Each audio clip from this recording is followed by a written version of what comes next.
आप सभी को राम राम। और कलयुग से आइए सतयुग बनाने में एक बार प्रस्थान करते हैं और सभी रामायण पाठ सुनिए और राम जी का जप करते रहिए। श्राप जिस हरि हरसि लिए प्रभु बहु बिनती किन्ह निज माया के प्रबलता करसी कृपा निधि लीन। 137 दोहा। सांप को सिर पर चढ़ाकर हृदय में हर्षित होते हुए प्रभु ने नारद जी से बहुत विनती की और कृपा निधन भगवान ने अपनी माया की प्रबलता खींच ली। चौपाई। जब हरि माया दूरी निवारी नहीं तह रमान राजकुमारी तब मुनि अति सभित हरि चरना गए पाहि पर प्रणतारित हरना। जब भगवान ने अपनी माया को हटा लिया तब वहां न लक्ष्मी रह गई और न राजकुमारी ही। तब मुनि ने अत्यंत भयभीत होकर श्रीहरि के चरण पकड़ लिए और कहा, हे शरणागत के दुखों को हरने वाले मेरी रक्षा कीजिए। मृषा हो मम साप की पाला मम इच्छा कह दीन दयाला। मैं दुर्वचन कहे बहु तेरे कह मुनि पाप मिटहि किमित मेरे। हे कृपालु, मेरा साप मिथ्या हो जाए। तब दिनों पर दया करने वाले भगवान ने कहा कि यह सब मेरी इच्छा थी। मुनि ने कहा, मैंने आपको अनेक खोटे वचन कहे, मेरे पाप कैसे मिटेंगे। जपहु जाई शंकर सतनामा न होई हृदय तुरत विश्राम। कोई नहीं शिव समान मेरी प्रिय मोरे असी पर तिथि तजहू न जनि भोरे। जाकर शंकर जी के सतनाम का जप करो, इससे हृदय में तुरंत शांति होगी। शिव जी के समान मुझे कोई और प्रिय नहीं है, इस विश्वास को भूल कर भी न छोड़ना।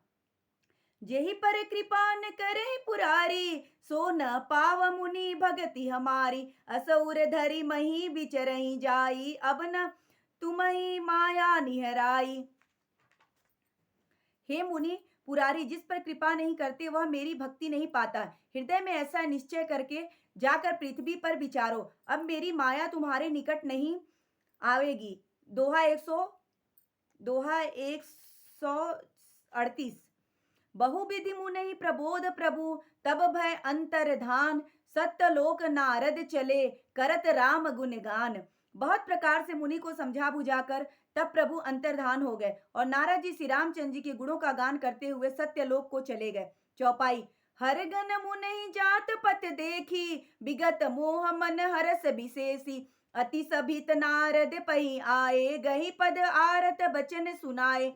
शिव जी के गणों ने जब मुनि को मोह रहित और मन में बहुत प्रसन्न होकर मार्ग में जाते हुए देखा तब वे अत्यंत भयभीत होकर नारद जी के पास आए और उनके चरण पकड़कर दीन वचन बोले, हर गन हम न विप्र मुनिया राया बड़ अपराध किन्न फल पाया। श्राप अनुग्रह करहु कृपाला बोले नारद दीन दयाला। हे मुनिराज, हम ब्राह्मण नहीं है, शिव जी के गढ़ हैं। हमने बड़ा अपराध किया जिसका फल हमने पा लिया। हे कृपालु, अब साप दूर करके कृपा कीजिए। दिनों पर दया करने वाले नारद जी ने कहा, निसीचर जाई होई हो तुम दो वैभव विपुल तेज बल हो। भुज बल विश्व जितब तुम जिहवा धरि हई विष्णु मनुज तनु तहिवा। तुम दोनों जाकर राक्षस हो, तुम्हें भगवान ऐश्वर्य तेज और बल की प्राप्ति हो। तुम अपनी भुजाओं के बल से जाकर सारे विश्व को जीत लोगे। तब भगवान विष्णु मनुष्य का सारा शरीर धारण करेंगे। समर समर मरन हरि हाथ तुम्हारा होई हूँ मुकुत न पुनि संसारा। चले जुगल मुनि पद सिर नाई भय निशाचर काल ही पाई। युद्ध में हरि के हाथ से तुम्हारी मृत्यु होगी जिससे तुम मुक्त हो जाओगे और फिर संसार में जन्म नहीं लोगे। वे दोनों मुनि के चरणों में सिर नवाकर चले और समय पाकर राक्षस हुए। दोहा 139। एक कलप यही हेतु प्रभु लीन मनुज अवतार। सुर रंजन सज्जन सुखद हरि भंजन बुभि भार। देवताओं को प्रसन्न करने वाले, सज्जनों को सुख देने वाले, पृथ्वी का भार हरण करने वाले भगवान के एक कल्प रूप में इसी कारण मनुष्य का अवतार लिया था। चौपाई। एहि विधि जन्म कर्म हरि केरे सुंदर सुखद विचित्र घनेरे। कलप कलप प्रति प्रभु अवतरहि चारु चरित्र नाना विधि करहि। इस प्रकार भगवान के अनेकों सुंदर सुखदायक और अलौकिक जन्म और कर्म है। प्रत्येक कल्प में जब जब भगवान अवतार लेते हैं और नाना प्रकार की सुंदर लीलाएं करते हैं, तब तब कथा मुनि मुनि सन्न गाई परम पुनित प्रबंध बनाई। विविध प्रसंग अनुप बखाने करहि न सुनिया चरजुब सयाने। जब तब मुनीश्वर ने परम पवित्र काव्य रचना करके उनकी कथाओं का गान किया है और भांति भांति के अनुपम प्रसंगों का वर्णन किया है, जिनको सुनकर समझदार लोग आश्चर्य नहीं करते। हरि अनंत हरि कथा अनंता, कहीं सुनऊ भी बहु विधि सब संता। रामचंद्र के चरित सुहाए, कलप कोटि लगी जाहि न गाए। श्री हरि अनंत कथा है और उनकी कथा भी अनंत है। सब संत लोग उसे बहुत प्रसन्न से कहते सुनते हैं। श्री रामचंद्र जी के सुंदर चरित्र करोड़ कल्पों के में गाए नहीं जा सकते। यह प्रसंग में कहा भवानी, हरि माया मोह मुनि ज्ञानी। प्रभु कौतुकी प्रणत हितकारी, सेवत सुलभ सकल दुखहारी। शिव जी कहते हैं कि हे पार्वती, मैंने यह बतलाने के लिए इस प्रसंग को कहा कि ज्ञानी मुनि भी भगवान की माया से मोहित हो जाते हैं। प्रभु कौतुक कौतुक की लीलामय है और शरणागत का हित करने वाले हैं। वे सेवा करने में बहुत सुलभ और सब दुखों के हरने वाले हैं। दोहा 140। सुर नर मुनि कोई नाही जोही, न मोह माया प्रबल। अस बिचारी मन माही भजिए, माहा माया पतही। देवता मनुष्य और मुनियों में ऐसा कोई नहीं है जिसे भगवान की महान बलवती माया मोहित न कर दे। मन में ऐसा विचार कर उस महामाया के स्वामी श्री भगवान का भजन करना चाहिए। अपर हेतु सुनी सैल कुमारी, कहूँ विचित्र कथा विस्तारी। जेहि कारण अज अगुन अरूपा, ब्रह्मा भयउ कोसलपुर भूपा। हे गिरिराज कुमारी, अब भगवान के अवतार का यह दूसरा कारण सुनो। मैं उसकी विचित्र कथा विस्तार करके कहता हूँ, जिस कारण से जन्म रहित निर्गुण और रूप रहित ब्रह्मा अयोध्यापुरी के राजा हुए। जो प्रभु विपिन फिरत तुम देखा, बंधु समेत धरे मनुवेशा। जासु चरित्र अवलोकी भवानी, सती शरीर रही बौरानी। जिन प्रभु श्री रामचंद्र को तुमने भाई लक्ष्मण के साथ मुनियों सा वेश धारण किए वन में फिरते देखा, वे भवानी, जिनके चरित्र देखकर सती के शरीर में तुम ऐसी बावली हो गई थी। अजउन छाया मिटति तुम्हारी, तासु चरित्र सनु भ्रम रूप भारी। लीला किन्नी जो तेहि अवतारा, सो सब कहूँ मति अनुसारा। तब भी तुम्हारे उस बावलेपन की छाया नहीं मिटती। उन्होंने भ्रम रूपी रोग के कारण हरने वाले चरित्र सुनो। इस अवतार में भगवान ने जो जो लीला की वह सब मैं अपनी बुद्धि के अनुसार तुम्हें कहूंगा।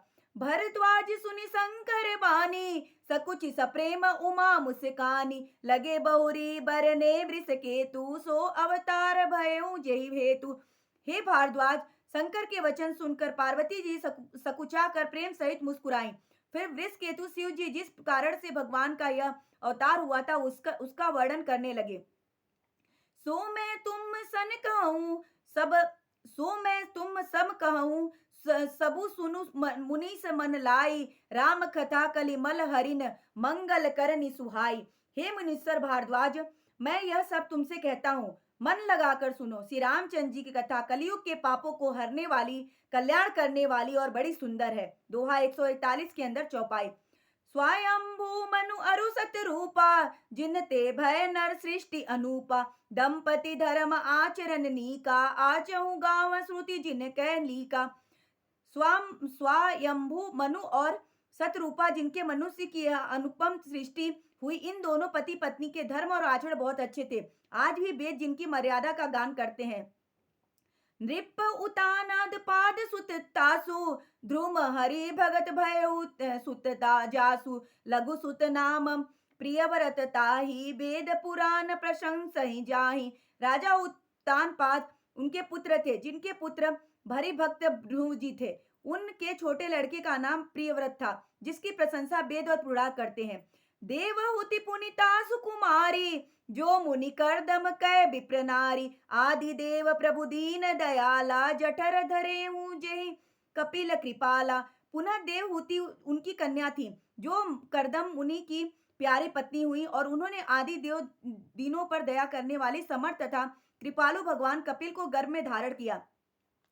सांख्य शास्त्र जिन प्रकट बखाना, तत्व विचार निपुण भगवान। तेहि मनुराज किन्न बहुकाला, प्रभु आयसु सब विधि प्रतिपाला। तत्वों का विचार करने में अत्यंत निर्गुण जिन भगवान ने सांख्य शास्त्र का प्रकट रूप में वर्णन किया, उन मुनि ने बहुत समय तक राज्य किया और सब प्रकार से भगवान की आज्ञा का पालन किया। होई दोहा 142। होई न बिषम विराग भवन, बसत भा चौथपन। हृदय बहुत दुख लाग जन्म, गयऊ हरि भगति बिनु। घर में रहते बुढ़ापा आ गया, परंतु विषयों के वैराग्य नहीं होता।